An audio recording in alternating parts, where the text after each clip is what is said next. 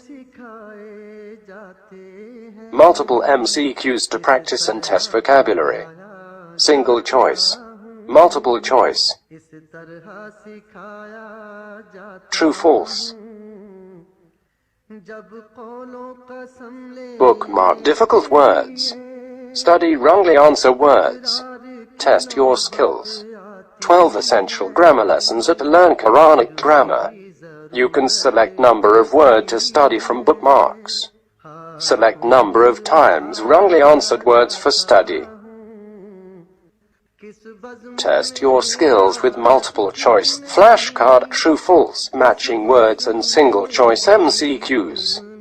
Grammar lessons are available in PDF format. Native Quranic and Urdu fonts. Available at Google Play and Apple App Stores. Download it today to contribute in the Islamic Apps Development Project.